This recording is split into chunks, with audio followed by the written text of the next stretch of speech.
जय श्री स्वामी शंकर शंकर बाबा की जय हो। आज आपण पाहूयात सोलापूर ध्यान मंदिर या ठिकाणी अतिशय जबरदस्त दुर्मिळ असा एका भक्ताला आलेला अनुभव प्रत्यक्ष त्या भक्ताच्या तोंडूनच ऐकूयात। आपल्या गुरूंचं महत्त्व जेव्हा पडतं, आपल्या गुरूंचं महत्त्व जेव्हा पडतं तेव्हा दुसऱ्यालाही सांगावंसं वाटतं, दुसऱ्यालाही सांगावंसं वाटतं। जय शंकर। जय शंकर। माझं नाव प्रशांत ज्योतिराम गोरे। मला 2019 साली माझ्या उजव्या नागपुडीतून सतत पाणी येत होतं बाहेर। त्यामुळे मी उस्मानाबाद या ठिकाणी त्या आजारावर उपचार घेण्यासाठी दवाखान्यात जात होतो। दवाखान्यात गेल्यानंतरही मी बरेच दिवस तिथं 1-1.5-2 महिने उस्मानाबाद या ठिकाणी दवाखाना केला।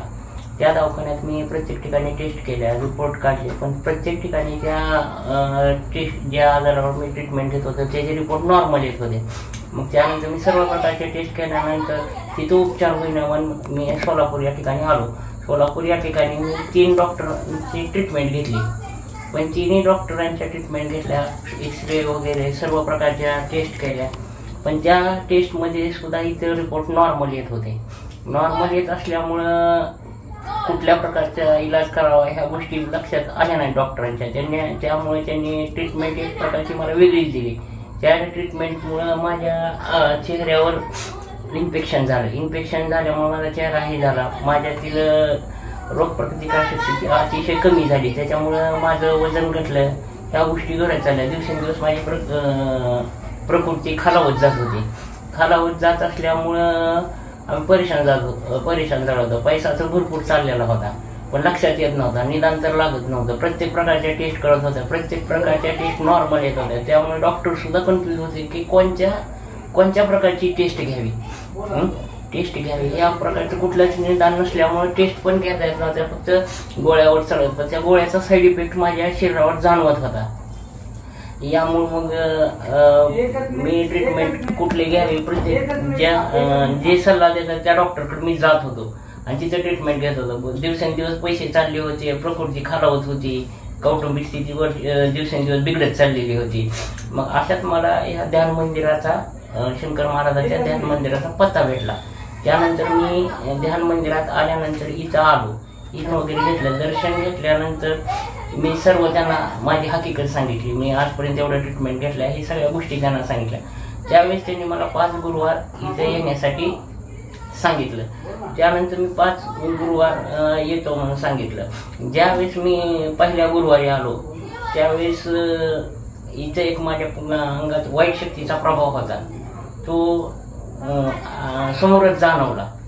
त्या शक्तीने माझ्यावर पूर्णपणे हे केलेलं होतं, वर्चस्व केलेलं होतं। त्यामुळे माझी कुठलीही ट्रीटमेंट होत नव्हती, या गोष्टी दिवसेंदिवस जाणवत होत्या। मग 5 गुरुवार आल्यानंतर, या ठिकाणी आल्यानंतर त्या शक्तीची जी वाईट प्रवृत्ती, वाईट शक्ती होती ती दिवसेंदिवस पहिला, दुसरा, तिसरा गुरुवार झाल्यानंतर कमी झाली आणि 4-5व्या गुरुवार दिवशी मला पूर्ण प्रकारे फरक पडला। त्यानंतर मग पण फरक पडला होता, पण त्याबरोबर माझी प्रकृती बी खालवलेली होती आणि माझे जे शरीरावर होते ते म्हणजे इन्फेक्शन वगैरे झाले होते। माझ्या चेहऱ्याचा पूर्ण सडल्यासारखा चेहरा झालेला होता। मग त्याच्यानंतर मी इथून सल्ला घेतला आणि मग त्यांनी म्हणते दवाखान्यात जरी तुम्ही गेला तर महाराजांची शक्ती अखंड तुमच्या पाशी राहणार आहे, तुम्हाला काही होणार नाही, सदैव महाराज तुमच्या सोबत राहतील, त्यामुळे तुम्ही ट्रीटमेंट घ्या। मग यानंतर मी ठरवलं की उस्मानाबाद आणि सोलापूर या ठिकाणी ट्रीटमेंट न घेता पुणे या ठिकाणी जायचं। पुणे या ठिकाणी गेल्यानंतर मी रुबी हॉस्पिटलला पहिल्यांदा गेलो। रुबी हॉस्पिटलला गेल्यानंतर त्यांनी सलाईन वगैरे लावलं। सलाईन वगैरे लावल्यानंतर त्यांनी काय म्हणले की KM हॉस्पिटल पुणे इथं तुम्ही जावा। मग एवढा मोठा दवाखाना असताना KM ला का पाठवला हा प्रश्न मला पडला पहिल्यांदा, की बाबा एवढा मोठा दवाखाना आहे आणि ह्यांनी KM ला का पाठवलंय मला। त्यानंतर त्यांनी सांगितलं की तिथं KM ला ENT स्पेशलिस्ट एक मॅडम आहेत, त्यांच्याकडे तुम्ही जावा कारण तुमचा नाकाचा प्रॉब्लेम आहे। मग त्यानंतर त्यांनी मला तिथं हे केलं, पण तिथं ENT स्पेशलिस्टला गेल्यानंतर त्यांनी म्हणलं की ही गोष्ट घडली कशी, हे जर पहिल्यांदा आपल्याला निदान लागल्याशिवाय आपण काही ट्रीटमेंट देऊ शकत नाही। मग त्यांनी त्यानंतर मला ऍडमिट करून घेतलं. पण ऍडमिट करून घेतल्यानंतर तो कोरोना पिरियड होता. कोरोना पिरियड असल्यामुळे जास्त शंका कोरोनाच्याच आजारावर होत्या. मग त्यांनी सगळ्या टेस्ट केल्या कोरोनाच्या, त्या पण नॉर्मल येत होत्या.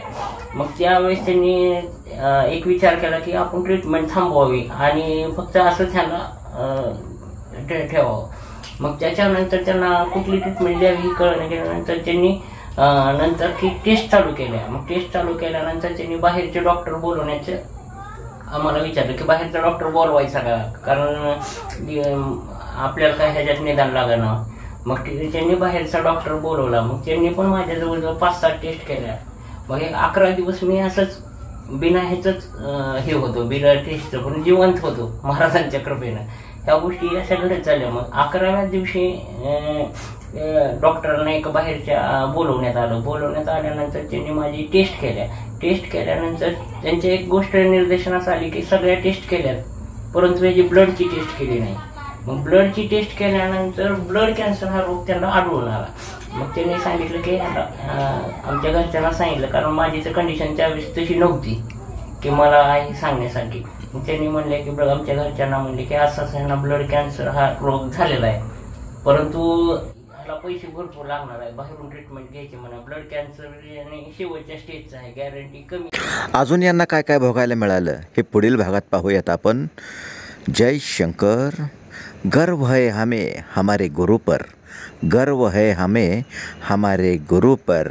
अरे वो तो बोलते हैं सिर्फ मन से दिल लगा के भक्ति कर, मन से दिल लगा के भक्ति कर. पुढील भाग आपल्या माहितीसाठी आनंदासाठी आवडीने पाहत राहा जयशंकर लेले यूट्यूब चॅनलवर. जय श्री स्वामी शंकर. शंकर बाबा की जय हो. जय शंकर.